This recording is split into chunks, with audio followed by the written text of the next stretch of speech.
Hi friends, ಇವತ್ತು ನಾವು ಮಜ್ಜಿಗೆ ಸಾರು ಯಾವ ಥರ ಮಾಡೋದು ನೋಡೋಣ.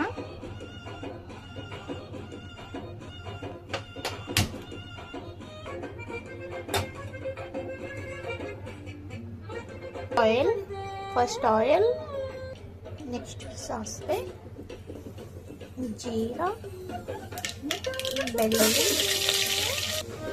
ಮೆಣಸಿನಕಾಯಿ, ಆನಿಯನ್. ಈಗ ಒಂದು ಟೈಮ್ ಮಿಕ್ಸ್ ಮಾಡ್ಕೊಳ್ಳೋಣ.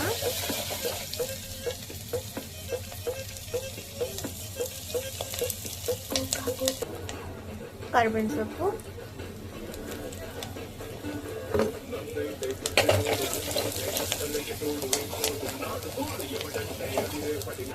ನೆಕ್ಸ್ಟ್ ಅರಿಶಿನ ಪುಡಿ ಹಾಕಿದ್ಮೇಲೆ ಒಂದ್ಸರಿ ಮಿಕ್ಸ್ ಮಾಡ್ಕೊಳ್ಳೋಣ.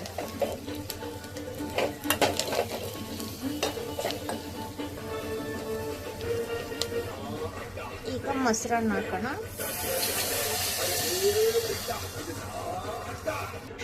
ಮೊಸರು ಹಾಕಿದಾದ್ಮೇಲೆ ಸ್ವಲ್ಪ ಸಾಲ್ಟು, ನಿಮಗೆ ರುಚಿಗೆ ಎಷ್ಟು ಬೇಕೋ ಅಷ್ಟು ಹಾಕೊಳ್ಳಿ. ಲಾಸ್ಟಾಗಿ ಸ್ವಲ್ಪ ಕೊತ್ತಂಬರಿ ಸೊಪ್ಪು.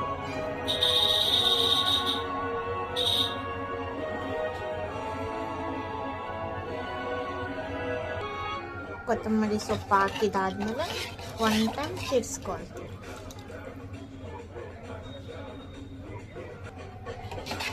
ನೋಡಿ, ಭಾಳ ರುಚಿಯಾಗಿ ಮಜ್ಜಿಗೆ ಸಾರನ್ನು. ಈಗ ಮಜ್ಜಿಗೆ ಸಾರು ಕಂಪ್ಲೀಟ್ ಆಗಿದೆ. ಅಷ್ಟೇ, ಬಿಸಿ ಅನ್ನಕ್ಕೆ ಹಾಕೊಂಡು ತಿಂದರೆ ಭಾಳ ರುಚಿ. ಒಂದ್ಸರಿ ಟ್ರೈ ಮಾಡಿ.